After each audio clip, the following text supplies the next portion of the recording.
made their way through. What they need is a consistent season all lower A along. Let's find out what we're getting with the bans coming in. Elsu, if you've been looking forward to seeing some Elsu action and you didn't join us yesterday, I've got news for you. Bad news. You've already seen your Elsu action as he flies up to the top corner, because that's pretty much where he lives.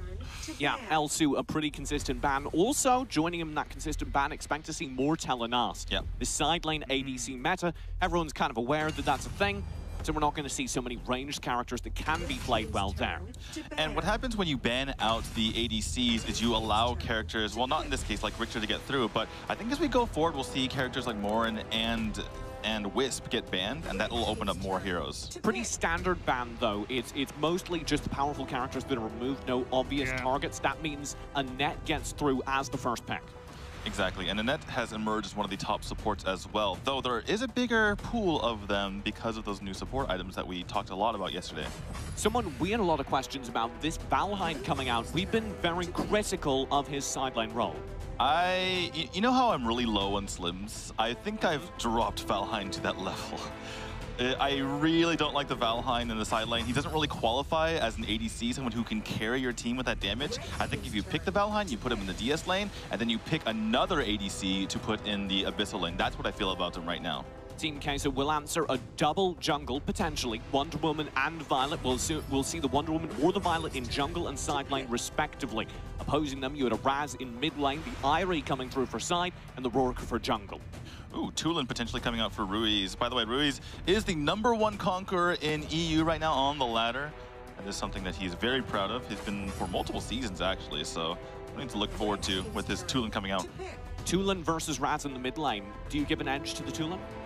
Lately I do, actually, because Tulin has been so good, and that's surprising coming from me, because I usually love the Raz, I hate the Tulin, but he's been very good as of late with that recent buff. Are we expecting support coming in here for Existence? It will be this Chognar, which is interesting to me because we haven't seen a lot of Chognar as of late. He's very, very good to cancel out stuns, to cancel out CC. That's, of course, what his ultimate and his passive do. Where are the stuns? But I don't see, like you were saying, it's only really the Annette. I guess the bracelets, actually, from the Wonder Woman. There's two there that stand out. Right, but those are normal stuns. They're not like, you know, a Dark Dominion from Amina, for instance. It's not something crazy where it will destroy your entire team. I gotta say, I don't really like the Chognar pick here. The advantage of Chognar for me is how aggressively he can push forward. Right. You can ignore entire teams worth of defensive stuns if you get tanky towards the late game. He's very good at clearing wave, pressing very far forward in the face of enemies, because you can just kind of ignore a lot. That also sounds a lot like Toro. And you love some Toro, I know. Are you proposing that we see a Toro in the Valor series? If you're gonna pick Chognar, you might as well. Are you saying that Toro is as could have just picked Toro? Well, the thing is, you could just scout, you can ignore damage like you just mentioned, and the problem is if you just ignore the Chognar/Toro, you can get to the backline and it's no big deal. But I know a pretty good and fairly well-established, reasonably famous tier list. Yeah. Toro languishing on there. Where's Chognar on there? Chognar, I actually dropped him pretty far. He's at the bottom of tier 2, kind of teetering on the edge. Yeah. If we could, every time D2 gets a lower third from now on, it reads D, Chognar is as bad as Toro 2 HS. That's perfect. No, it's AOV now. I changed it. I don't even know his Twitter. To be honest, the performance of Chognar and Toro in HS is even worse than it is in Arena and Valor. So we'll go into game. Remember, it's best of 2s and every match is going to count, but we've seen a few first games be a little bit patchy and a little bit experimental. What do we get? Queso and Existence, our first game of day 2. The long-standing Spanish rivalry, and both these teams have retooled a bit. Existence in terms of getting that experience coming into this season looking fresh. Team Queso in terms of 2 new player additions. Well, we just saw right off the bat the plus side of Chognar. He can get in there, has extreme range as a support with that energy surge. But taking a bit of damage here from Ruiz and Memorize. He does shrug that off. He can just kind of get in there and get out. Kind of annoying in that regard. But like I mentioned, he can't really protect his team. Let's talk about this top lane a bit. You are seeing it right now. Flamare is struggling to deal with Yavex, pushing very far forward on the Zenial. Irie into Zenial favors the Irie ostensibly, right? Right, on the surface, like you mentioned, that should be something that Irie takes. In the early game, though, neither has a really good early game, so that's kind of surprising that Yavex was able to get in there and deal that damage. The advantage of the Xennial is that they can Angelic Splendor across the map, but that's quite a long cast time, and the Irie has both the mobility and the stuns to interrupt it. Right, Irie just, well, yeah, you can stun him. She just gets along the map the old-fashioned way, which is, I guess, dashing is old-fashioned? Yeah, shadowing. Old-fashioned. Yeah, exactly. And because there's the mobility the old-fashioned way, but still Irie's quite a fast character, you, I think, do have equivalent power because the Irie can stop Yarvex from using Angelic Splendor, and Clemaris, by contrast, doesn't have quite the same map pressure. Right. We have potential engage here as Iwachichi comes in, but nope, warded off. Look, if you really want to see Irie take advantage, you have to see her do what she's doing right now, which is cutting this wave, because once you do this, it puts extreme pressure on the Xennial to clear that wave and then go over, and now Irie can get there first. I would like to talk about the opposite side of the map as well, the Dragon lane, because we were kind of saying that you could play Wonder Woman there or Violet. It will be the Violet being played in side lane. That's the first time we've seen this in Valor series. I like the Violet in the side lane. I know she's traditionally been a jungle hero, at least as of the past year, but I think that you get so much more if you do that in the side lane, as Bamboo does miss on that power surge. A little bit risky. Almost stole it away from Ibuchichi, but does walk away with it. Ruiz in the mid lane also gets a taste of Bamboo. Yeah, Bamboo and Ruiz is a big matchup because they are both really heavy carries for their team. So whoever wins that could end up winning it for their team. And Hello? I'm not really sure why Bamboo keeps getting these 1v1s. Here's the Abyssal Dragon under threat. Existence will have Bamboo nearby, but Simjo grabs it. There's your answer. Bamboo keeps getting those 1v1s because the rest of Team Queso are focused elsewhere. And Clemaris and Blue Triton just in there. Good job by Yoggs, leashing out, but not going to be successful. At least not what it looks like. It goes to Clemaris in the end, so good steal. However, Team Queso a little bit mad. Yeah, very aggressive push into the enemy jungle. They do Existence get a little bit back, but that's not enough to undercut the Dragon that was taken away. They still have the gold lead, though, because they've been doing that the whole time. Right, about as even as you can possibly be after all that because of the steal, because of the Dragon. Looks like we're in a reasonable spot. Both teams just kind of jabbing at each other. No real heavy blows. How do you feel about these builds? Is anything standing out to you? Well, the enchanted kicks coming out from Raz, Bamboo, trying to go a ton of damage there. So very, very confident in his positioning. Knows he won't get stunned out. Knows he has the chicken is there in the Chognar if things go awry. So now he can just deal even more damage. Talked up Ruiz quite a bit as the #1 conqueror on the ladder. You love that stat because it shows his experience in game.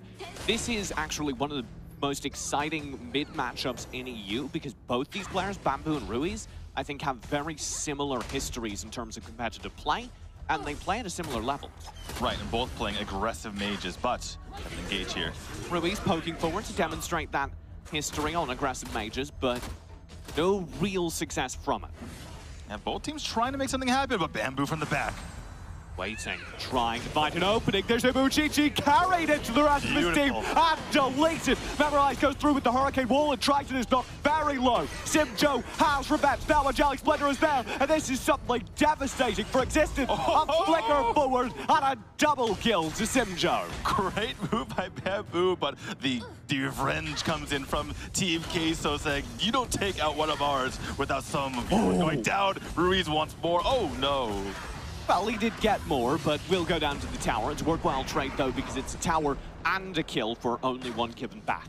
Right, worth it in the end. Does feel bad, though, because you felt like you thoroughly outplayed them, and you only kind of outplayed them. So, some classic EU AOV. Very, very slow to start things off, but Team Queso already feels leveraging a bit of an advantage. Yeah, both teams trying to look for some way into the opponent's side and trying to get that advantage like you mentioned. And Bamboo, the one starting the fireworks, and unfortunately it ended in a favor for Team Queso in the end. But I'm liking some of this aggression here. Yeah, I like Bamboo with that move to carry forth the player record into the rest of the team. You know what would have been nice to continue that carry would have been have a support who could also CC, maybe stun chain him. The lack of stuns from the Chognar not making up for his denial of stuns. Exactly. I'm sorry, I'm going to harp on it this entire game if that's okay with you. Because others, and I talk about this as indirect versus direct supports. That's the language I use. An indirect support is like Grak, because he can land the hook, he can always pull people in, he can always affect the game. A direct support like Chognar literally needs to just take the damage with his body. Yeah, just just stands there in front and says, give it to me, I can take it. But not working out too well in this game. That is a nice energy surge, but not enough damage quite yet. He'll go for the wave clear with the Chaos Protection. That's the power of Jognar. And it will guarantee that this tower stands. The Abyssal in the meantime, kited and reset by Bamboo. Team Queso dare go for it? I think they will, because Chicketins is out of the picture right now. Half HP on it, and they will absolutely go for it. Roids and Bamboo are nearby. They could make an effort for it. There'll at least be a power surge. And it's dangerous, but Ruiz does get the Abyssal. Yeah, pretty risky there, because that shows that the punish was not on time if Ruiz had the final hit there. And you can't really use the... he didn't use Thunderbird on it, which means that he didn't really take it down with a heavy attack there. It could have been stolen, is what I'm trying to say. Yeah, Ibuchichi not using his punish talent in order to secure it, and that is not ideal. That's just inefficient farm. Oh. Ibuchichi, hello. Chicketin's not the target he wants, and that's why. He can ignore much of the damage, but I don't think he can take this or keep this tower safe from Simjo. That's the power of the Violet. Yeah, he saw the good parts and the bad parts about Jognar right there. You can't really kill him, but he also doesn't do anything to help. And because of that, now it's Team Queso getting another tower, just again leveraging this Violet from jungle very well, or from side lane rather, very well. Exactly. This is why I love Violet in the side lane, because of the fact you can farm her so much, and now you see it paying off 5,200 gold in the bank. Yeah, Club Sancti rushed pretty early on. How's this jungle Violet, or sorry, side lane Violet build going to differ from the jungle if he stays alive? He won't. He'll have to consider that build from the death timer as a kill comes through.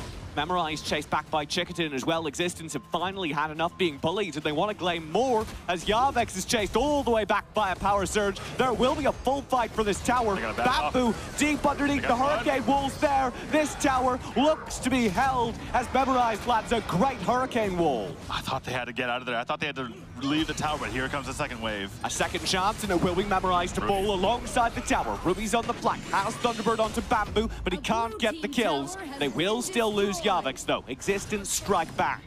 That was a big blunder, I think, from Team Queso. They just had to give up the tower. There were 4 members there. You can get something done on the rest of the map. You don't need to hold onto that tower, especially because it was lower than half health. I think Team Queso needs to play smarter than that. What can Existence do to keep this going?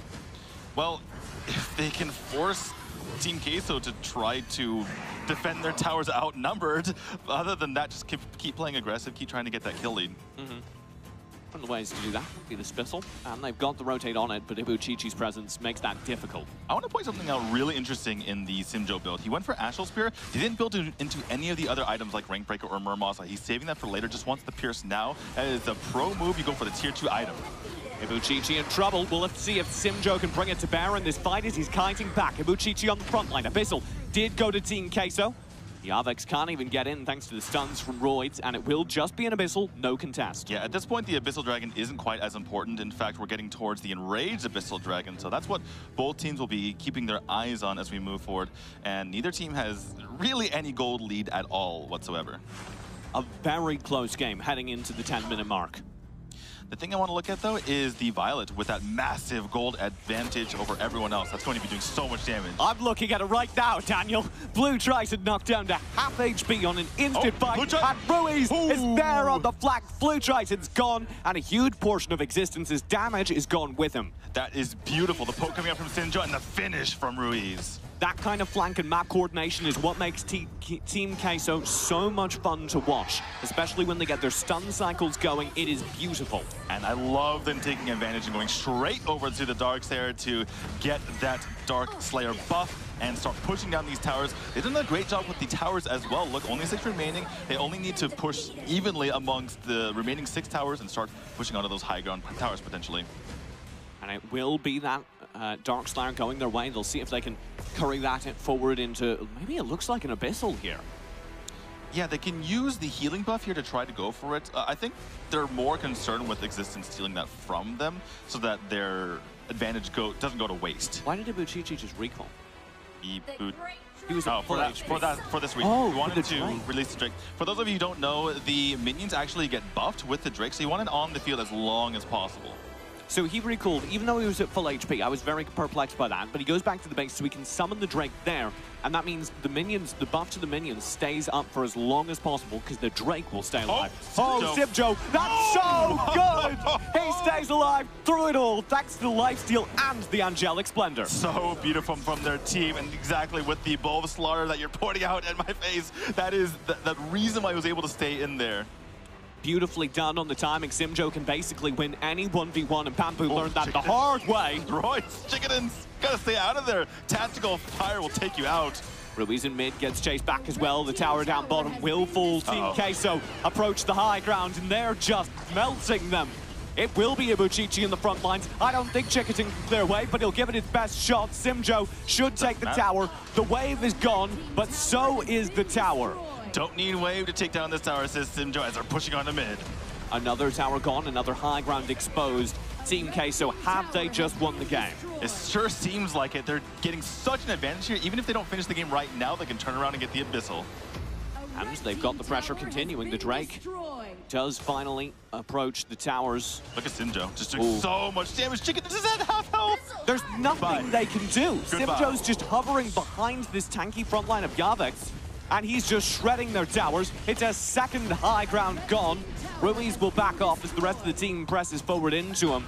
But that is the only backing up they're doing, because now the focus comes through for the final high ground. They must hold this, and Blue Dragons chase back. He spends the ult, but it's for nothing. All 5 members still standing. Bamboo's deleted. Roids is gone. There's no one left for Team Queso as they clean up the base. And it will be game number 1 over to Team Queso in 12 minutes. A close early game turns into a landslide as Queso snowball this to victory. They take advantage of the first sight they get and roll that Dark Slayer in.